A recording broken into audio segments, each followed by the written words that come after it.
그러니까 사도행전은 그 누가복음의 그 속편, 만약에 이제 누가복음이 전편이라면 사도행전은 속편입니다. 역시 누가가 썼고요.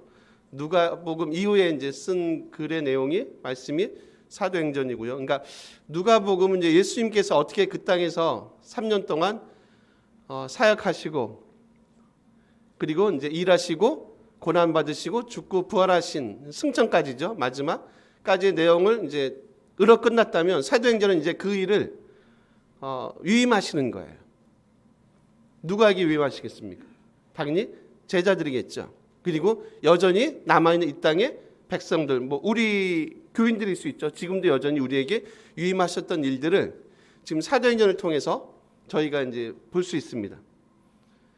이제 우리 중후반 이제 중반쯤 넘어가면서 이제 많이 등장하는 위대한 복음 전도 사역자 누구죠? 사도 바울, 그죠? 사도 바울의 그 행적을 저희가 살펴볼 수 있습니다. 그 예수님께서 이렇게 이제 승천하시기 전에 어쨌든 40일 동안 이제 이 땅에 계셨는데 여러분 생각해 보세요. 이제 사도행전을 누가가 쓰면서 예수님께서 이제 40일 동안 승천하시기 전까지 이제 제자들과 같이 계셨다. 그럼 당연히 그 40일이란 기간은 제자들에게도 마찬가지고 예수님에게도 엄청난 큰 의미로 분명히 다가오지 않겠어요? 만약에 여러분이시라면 그 40일 동안에 뭐를 제자들에게 뭐를 가르치시겠어요? 뭘 알려주시겠어요? 그럼 누가는 뭘 쓰겠어요? 오늘 하다 보니까 인사를 안 했네요. 인사 생략은 그러니까 우리가 흔히 얘기하는 분명히 아마 그 최고의 엑기스를 정말로 예수님께서 제자들에게 위임하고 싶으신 최고의 엑기스를 최고의 말씀을 분명히 전해주고 싶어 하셨을 거예요. 이제 그런 생각을 갖고 한번 오늘 본문을 한번 들어보시고요. 그래서 이제 예수께서 이 땅에서 계시는 동안에 행하셨던 것들 한번 같이 살펴보시면서 정말 오늘 제목처럼 그 약속하신 것 그게 무엇이고 그걸 통해서 제자들에게 이루고 가고 싶은 것이 무엇인지를 한번 같이 살펴보려고 합니다. 우리 1절 한번 보실래요? 같이 한번 읽어볼까요? 1절입니다. 데오빌로요 내가 먼저 쓴 글에는 무릇 예수께서 행하시며 가르치시기를 시작하죠. 데오빌로 우리 누가복음에서 봤어요. 내가 먼저 쓴 글에는 뭘까요, 여러분? 누가복음입니다. 먼저 쓴 글 누가복음이에요. 예수께서 행하시며 가르치시기를 시작하심부터예요. 저는 1절에서 보면서 이제 예수님의 무슨 내용들이 보이냐면 예수께서 이 땅에 계시면서 행하셨다. 그리고 또 뭐예요? 두 가지요. 가르치셨다. 그러니까 말씀과 삶을 통해서요. 어떻게 보면 말씀과 삶을 통해서 이 땅에 있는 사람들에게 가깝게는 제자들에게 말씀과 삶을 통해서 그들에게 보여주셨다. 말씀한 대로요. 이런 얘기를 누가복음과 사도행전의 저자 보통 이제 이거를 누가행전이라고 얘기해요. 누가복음과 사도행전 많이 들어보셨어요? 누가행전의 저자인 누가가 이 글을 쓸 때는요. 분명히 본인 속에는 뭔가 의도가 있었을 거예요.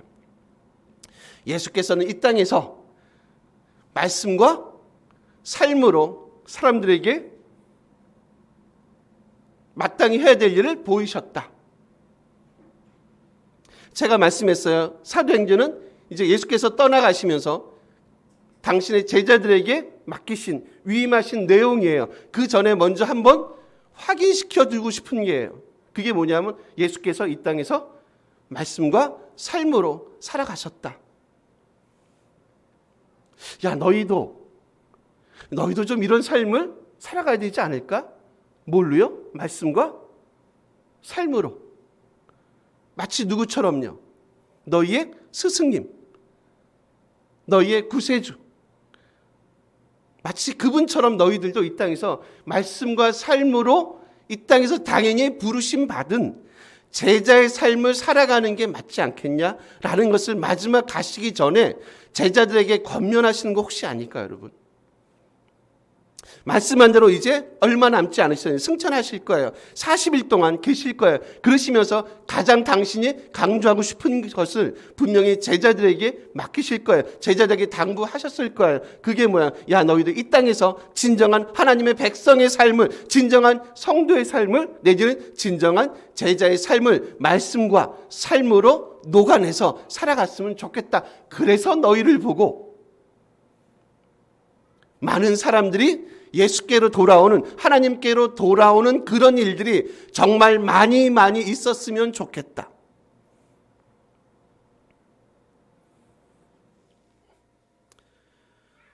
이 부분이 저희가 많이 약해요. 그죠?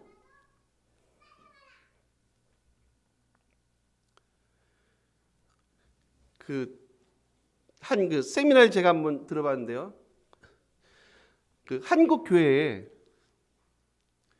한국교회가 이제 벌써 130년, 제 언뜻 기억에 140년 정도, 130년 정도 이제 복음이 들어온 지가 됐습니다. 한국교회 여러분 가장 먼저 들어온 게 뭔지 아세요? 어떤 역사학을 전공했던 교수님의 세미나를 이제 라디오를 통해서 들어봤거든요. 한국교회 그분 얘기 그렇습니다. 한국교회 가장 먼저 들어온 게 뭔지 아세요? 라고 얘기해요. 여러분 한번 질문 드려볼까요? 뭐 같으세요? 큰 거 없죠. 몇 가지 우리 눈에 머릿속에 딱 떠오르시는 거 있을 것 같아요. 한국교회 가장 먼저 들어온 거. 그분 얘기입니다. 네, 표정들이 어두우시고 제가 말씀을 드려야 될까? 말씀이래요. 그 교수님 말에 의하면 한국교회는 말씀이 가장 먼저 들어왔대요. 당연한 얘기일 수 있죠. 여러분 아세요? 인도 같은 데는요. 한국교회 복음이 들어오기 전 훨씬 벌써 한 100년 전 이상에 벌써 이미 복음이 먼저 들어왔대요. 중국도 마찬가지고 일본도 마찬가지고. 근데 한번 비교해 보세요. 인도 아시죠? 지금 상태를 아실 거예요. 진짜 신들의 고향 아닙니까? 기억나세요? 제가 몇 개 신들이 있다는 거? 3억 개 이상의 신들이 있다. 그죠? 신들의 고향이 어디에? 인도예요. 저희보다 100년 이상 전에 이미 복음이 들어갔대요. 중국 마찬가지. 일본 마찬가지. 보니까 진짜 그러네. 아시아에서 어떻게 보면 유일하게 그래도 아직은 그래도 하나님의 말씀이 이렇게 흥왕까지는 안 되겠지만 그래도 유일하게 갖고 있는 나라가 한국이에요. 대한민국이에요. 왜 그럴까? 그분 말씀을 듣고 한번 고민해 봤거든요. 왜 그럴까? 도대체 그 이유가 뭔가? 그래도 아직은 많이 부족하지만 한국은요, 대한민국은요, 그래도 뭐 중심의 생각이 있어요. 말씀 중심의 생각이 그래도 아직까지 있는 거예요. 근데 제 개인적인 목사로서 제 개인적인 느낌은 근데 그 색깔이요. 서서히 옅어가고 있어요. 개인적으로 느끼는 솔직히 긴장감입니다. 말씀이 먼저 들어온 건 맞지만 서서히 그 말씀의 색깔이 한국 교회에도 서서히 옅어지고 있다. 어떻게 보면 적신호일 수 있습니다. 이제 말씀이 옅어지면 여러분 그 말씀이 옅어진 걸 갖고 뭘로 채워지는 거 압니까? 다른 것들로 채워집니다. 그 다른 것들은 뭐겠어요? 말씀이 아니면 뭐겠습니까? 죄송한 표현이지만 교회 연예인들이 많이 교회로 오지요. 뭔가 간증으로 채워지면 뭔가 부족한 게 있잖아요. 그 부족함을 다른 걸로 채우는데 그 중에 하나가 제가 볼 땐 연예인들이 대거 교회로 들어오시는 겁니다. 간증 집회. 한 번의 효과는 있을 수 있지만 그게 한국 교회를 움직여 나가는, 저는 그래요. 그게 동력은 아닙니다. 자꾸 이벤트로 교회를 세워가요. 특화된 프로그램 같은 거 있죠. 피아노를 나쁘다는 얘기는 아닙니다. 나쁘다는 얘기는 아니에요.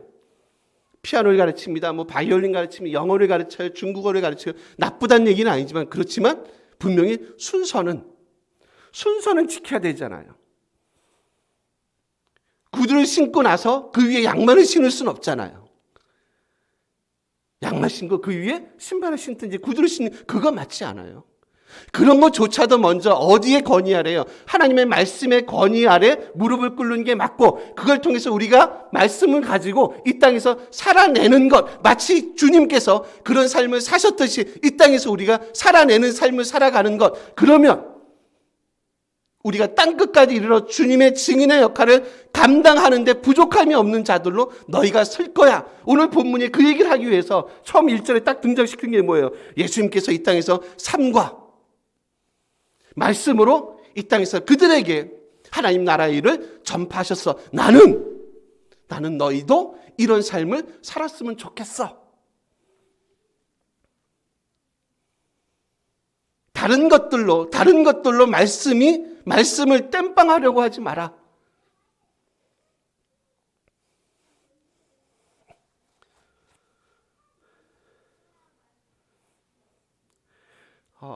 저 2절에 보시면 여러분, 그가 택하신 사도들에게 성령을 명하시고 얘기해요.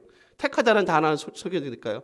에클레고라는 단어거든요. 에클레고인데 당연히 사도들을 부르실 때 부르셨어요. 에클레고를 씁니다. 그가 택했다. 사도들을 택하신 거예요. 근데 여러분, 이 택하다는 에클레고라는 단어를 누구를 이렇게 택할 때 또 사용되냐면, 여러분 그 사도행전 6장에 저희가 이제 보겠지만 6장에 보시면 7 집사님 나오시죠.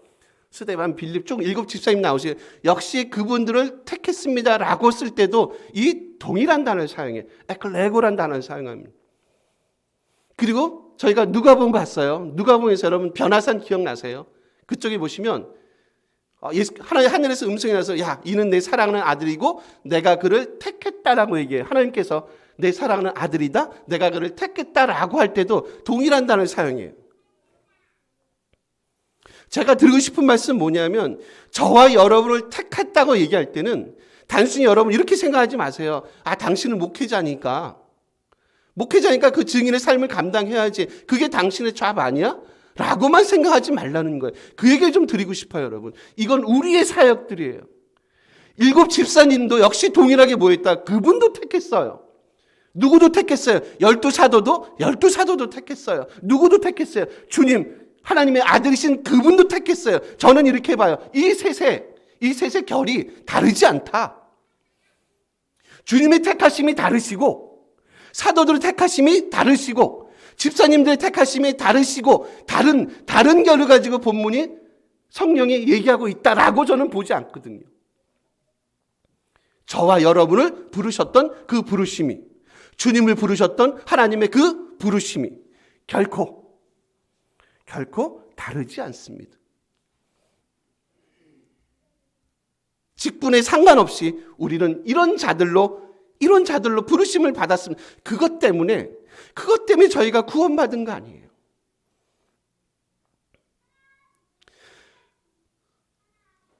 여러분, 복이 뭐예요? 복이 여러분 기억나세요? 혹시 야고보서 오래됐어요? 복이 뭐예요? 복이 혹시 기억나십니까?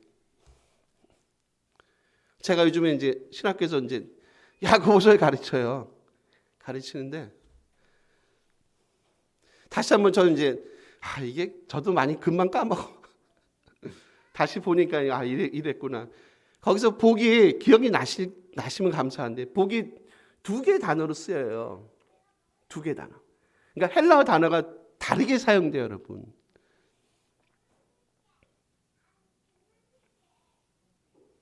표정을 보시니까 기억은 잘 안 나시는 표정이 상관없습니다. 그냥 쉽게 얘기해 볼게요. 그냥 우리가 구원받은 상태에 있는 것, 그래서 그분과 영적인 교제를 누리는 것, 그리고 그분과 계속해서 그 관계를 맺어가는 것. 야고보서는요, 그걸 복됨이다, 마카리오스라 그러죠. 마카리스모스란 2개 단어를 쓰는데, 그걸 뭐라고 얘기하냐면 야고보는요 복되다라고 얘기해요. 뭐가 복되다고 여러분? 주님과 구원을 통해서 주님과 영적인 교제를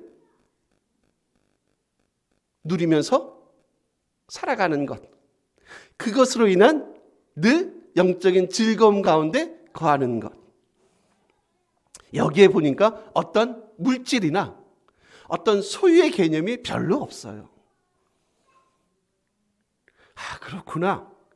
진정한 복은 우리가 갖고 있는 재산, 소유, 물질, 잠시 동안의 어떤 즐거움, 웰빙, 그런 게 진정한 복이 아니구나. 진정한 복은 우리가 이미 구원받았다는 그 사실, 그리고 그 구원받은 그 사실 때문에 매일매일 우리 삶이 늘 기쁨, 하나님과 맺었던 그 관계 때문에 우리의 삶이 결코 소홀히 하지 않음, 같은 것들로 인해서 늘 그 기쁨과 구원의 감격으로 인해서 뭘 느껴요? 복됨을 느끼는 게 뭐냐? 그게 성도들의 삶이다. 다시 정리할게요. 저와 여러분의 부르심의 그 부르심, 택하심의 그 택함이 결코 다르지 않다.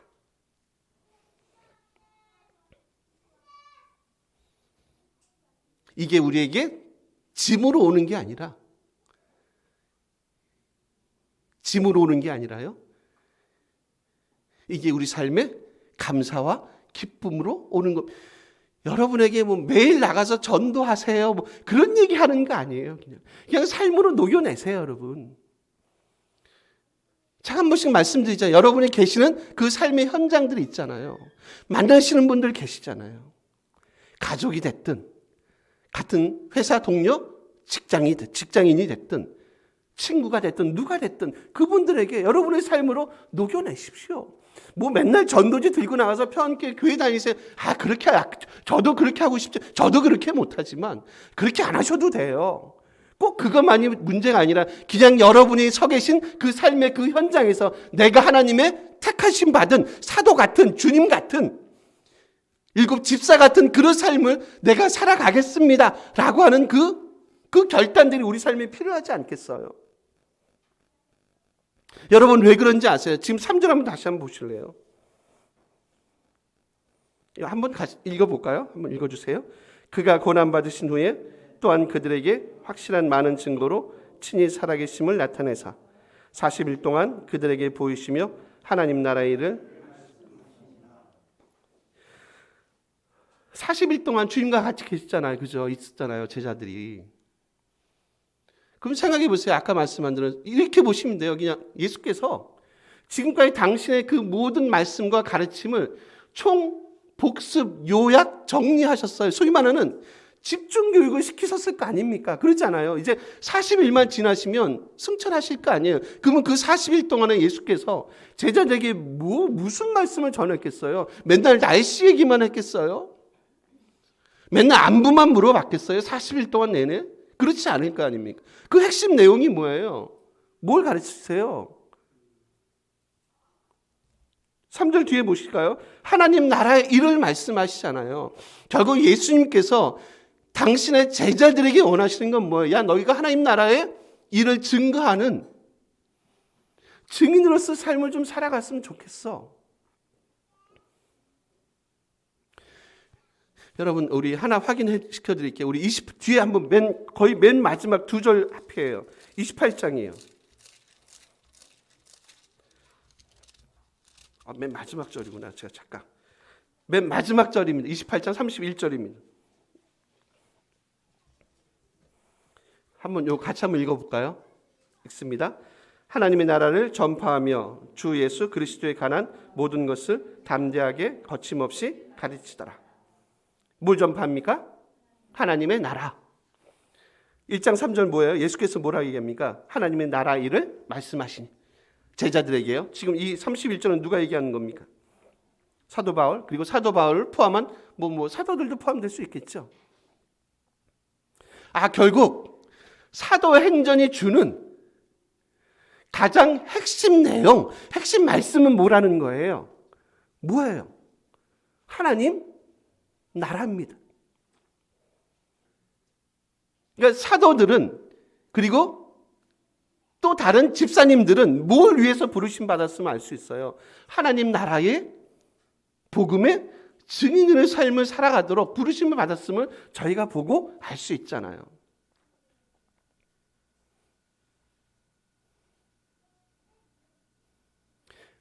특별한 게 아니라 그들이 뭐 하나요? 그냥 삶의 그 현장에서, 살아가는 그 삶의 현장에서 그 사람들 통해서 뭘 전하는 겁니까? 하나님은, 예수님은 구세주세요.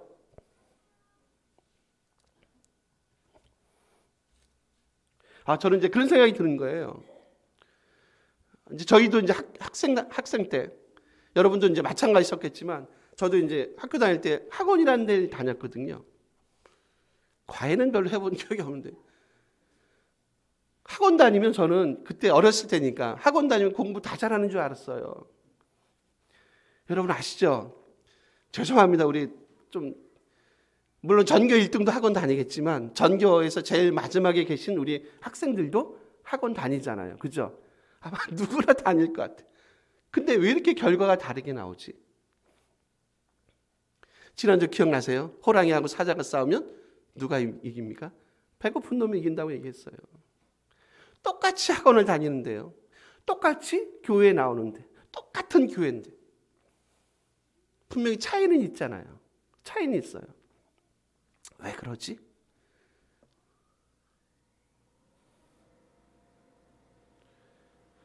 우리 사도행전을 시작하시면서 혹시 말씀을 향한 절실함이 우리 가운데 있는지, 똑같이 학원을 다니시는데 우리는 몇 등 하시는지 한번 물어보고 싶습니다. 저도 마찬가지예요. 우리는 몇 등 하세요? 여러분은 몇 등 하세요? 우리 교회는 몇 등 하세요? 똑같이 말씀을 듣는데 왜 우리는 이래요? 똑같이 말씀을 듣는데 정말 이 하나님 나라의 복음의 증인의 삶을, 하나님 나라의 말씀을 가르치는 자로, 전파하는 자로 저희는 쓸게요라고 하는 그런 고백들이 우리 가운데 있는지 한번 스스로 물어보시고 한번 대답해 보세요. 과연 나는 어디에 있는가? 우리는 어디에 있지요?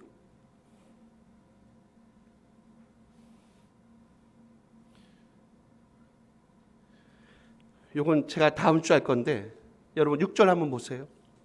요건 눈만 오세요. 중간쯤에 그들이 모였을 때 쭉 하고 제자들이 묻습니다. 예수께 묻습니다. 주께서 이스라엘 나라를 회복하심이 이때입니까? 인간은 늘 그래요. 여러분 무슨 차이점을 느끼세요? 주님은 소위 말하는 40일 동안 집중교육을 시킨 거예요. 총 정리, 복습, 예습까지 다 해가시면서 총 40일 동안 집중교육 시키셨어요. 집단 훈련 합숙하면서 시켰습니다. 제자들이 뭘 물어봅니까? 6절입니다.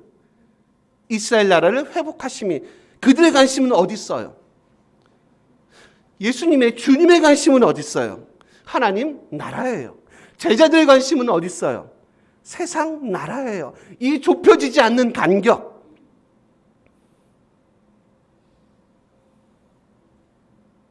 이 간격을 어떻게 합니까? 다음 주에 다시 보겠지만, 아무리 학원을 다녀도, 아무리 과외를 가르쳐도, 아무리 40일 동안 합숙하면서 주의 말씀을 전해도 증거해도 늘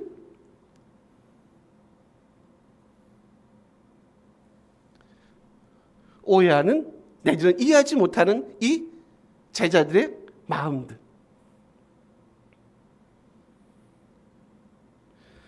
그래서 4절에 한번 볼까요? 4절 보시면 뒤에 볼게요. 아버지께서 약속하신 것을 기다리라라고 얘기해요. 약속하신 게 뭐죠? 성령이죠. 그래서 5절 저희가 요절 봤어요. 요한은 뭘로 세례를 준다고 얘기해요. 물로 세례를 줄 것이다.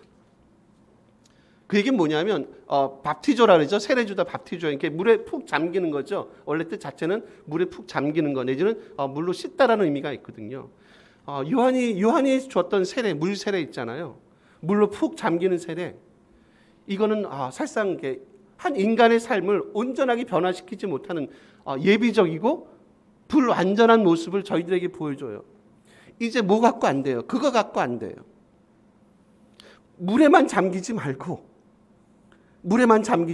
이제 성령으로 받은 세례 어디에 잠기라고요? 성령을 한번 너희들 푹 한번 담가 볼래? 이제 제가 이제 솔직히 강조하고 싶은 이거예요. 이제 늘 우리가 그래요. 성령으로 세례예요. 성령 세례가 아니에요. 성령으로 세례를 받아라 얘기할 때는 우리가 이제 그런 얘기가 딱 나오면 이미 우리 속에 편견이 있어요. 그게 뭔지 아세요? 자꾸 그런 거예요. 뭐 예언을 말하고 방언을 말하고 뭔가 막 뻑적지근한 막 천둥 번개가 치고 늘 그런 쪽 생각하는데, 여러분 사도행전 물론 그런 거 있어요. 그런 거 있지만 부인하진 않지만 사실상 여러분 성령을 받으니까 제자들이 어떻게 하는 줄 아세요? 제자들이 담대하게 하나님의 말씀을 전파하거든요. 더 이상요, 이전에 두려워했고 불안했고 저 말 못해요 했던 그 제자들이 이제는 성령을 받으니까 막 예언을 말하고 방언을 말하고 신유를 해요. 그런 게 아니라 이제 담대하게 하나님의 말씀을 증거하는 자들로 그들이 쓰더라. 그래서 필요한 게 뭐야? 성령에 푹 잠기는 그런 삶의 모습들이 필요하다. 그러니까 너희는 약속하신 그 성령을 기다려라. 아마 너희들 갖고 안 될걸. 내가 너희들과 동행해야 될걸.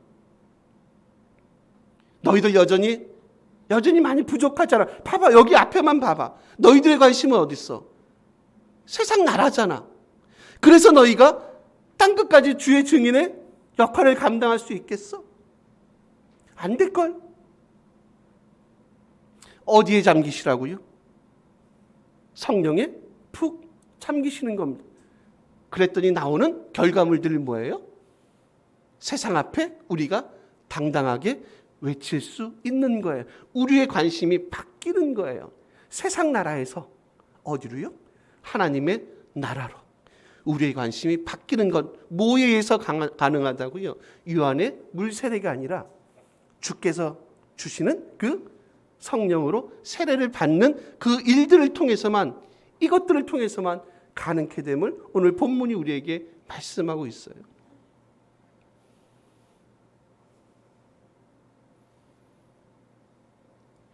매일매일 잠기셔야 됩니다.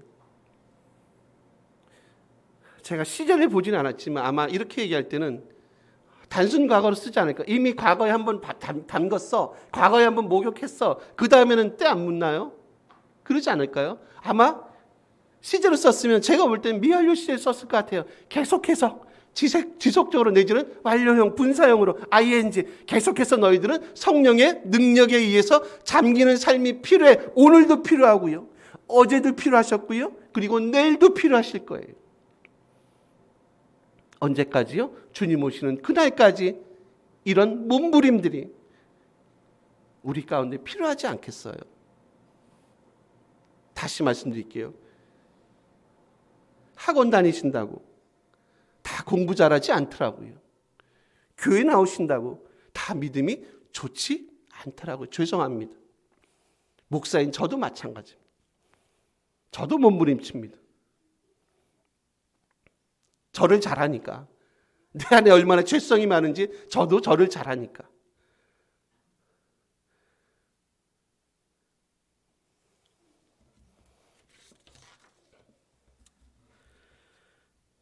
제가 짧은 하나의 그 글을 읽어봤거든요. 말씀을 정리할게요. 여러분 혹시 그 국제영화, 죄송합니다. 국제시장 보셨어요? 저도 이제 본직교회 돼서 이렇게 글을 보다가 이제 요건 이제 그 영화를 본 기억이 아니라 이렇게 책 글을 보는데 그게 이제 예화로 나온 게 있어서 제가 이제 사용하는 겁니다. 거기에 그 국제시장에 보면 그 덕수란 분이 나오죠. 아마 황정민 씨로 나온 덕수 역을 맡은 그 황정민 씨입니다. 이제 자기 아버지 그 염정 사진 앞에서 마지막 그 이런 대화를 했대죠. 그 황정민 씨가 덕수입니다. 아버지, 내 약속 잘 지켰지? 근데 이만하면 잘 살았지? 하면서 하는 얘기가 마지막, 근데 너무 힘들었다. 기억하세요? 내 진짜 힘들었거든. 근데 그거를 딱 있는데, 그래서 제가 다시 한번 영화를 봐야 되겠다. 꼭 나는 뒷부을 쳐요. 먼저 보고서 해야 되는데 어떤 글을 먼저 봤어요. 영화는 미리 봤는데 기억은 별로 없어요. 아버지 내 약속 잘 지켰지? 근데 어떻습니까? 이만하면 잘 살았지. 근데 너무 힘들었거든요. 근데 이게 저는 이제 딱 크리스찬의 그 마지막 같다는 느낌이 드는 거예요. 아버지 제 약속 잘 지켰지요. 이만하면 잘 살았지요. 근데 너무 힘들었어요. 그분의 그 고백이 영화 대사지만 그분의 그 고백이 우리의 고백이 됐으면 좋겠다. 약속 잘 지켰어요, 주님. 이만하면 그래도 많이 부족하지만 그래도 이만하면 근데 너무 요만 끝밖에 한 게 없는데 그래도 제 선에서는 너무 힘든 삶을 살았어요. 주님 아시죠? 그래도 이제 주님 앞에 좀 떳떳하고 당당하게 제가 주님께 갈 수 있을 것 같아요. 이게 우리의 고백이 됐으면 좋겠다. 이것 때문에 우리가 지금 이 길을 달려가는 거 아닐까, 여러분? 만약에 우리가 세상 나라를 추구하는 사람이었다면, 여러분 너무 맞지 않죠? 제 설교가 여러분의 생각과 너무 맞지 않죠? 그렇지 않나요? 만약에 우리가 모든 가치관이나 모든 세계관이 세상 것에 우리가 초점을 맞추고 있다면, 잘 먹고 잘 사는 것, 이 땅에서 어떻게 하면 유명해지는 것, 어떻게 하면 부해지는 것, 어떻게 하면 출세하는 것, 어떻게 하면 승진하는 것 쪽에, 그 세상 나라 쪽에 만약에 우리의 삶의 모든 초점이 맞춰 있다면 세상 힘드시죠? 저 양반은 맨날 저런 얘기만 해. 이 얘기밖에 저는 할 얘기가 없어요. 이게 싫으시면 뭐 할 수 없죠. 제가 본 성경이에요, 여러분. 근데 너무 좋지 않으세요? 아버지 약속 잘 지켰어요? 이만하면 잘 살았지요? 근데 너무 힘들었거든요. 그래도 너무 기뻤습니다. 너무 기뻤습니다. 이게 우리의 진정한 고백이 됐으면 좋겠습니다. 기도하시겠습니다. 주께서 약속하신 그 하나님 나라, 성령님을 기대하면서 우리에게 허락된 이 믿음의 길을 뚜벅뚜벅 걸어가는 그런 복됨이 우리 가운데 있기를 간절히 소원합니다. 주님과 함께 거하는 것, 그 구원의 은총을 늘 기억하는 것, 그것만큼 진정한 복이 어디 있겠습니까? 다시 한번 우리 자신의 삶을 돌이켜보게 하시고, 주께서 약속하신 그 성령님을 기대하고 그 성령의 은총에 늘 푹 빠져서 살아가는 은혜가 우리 가운데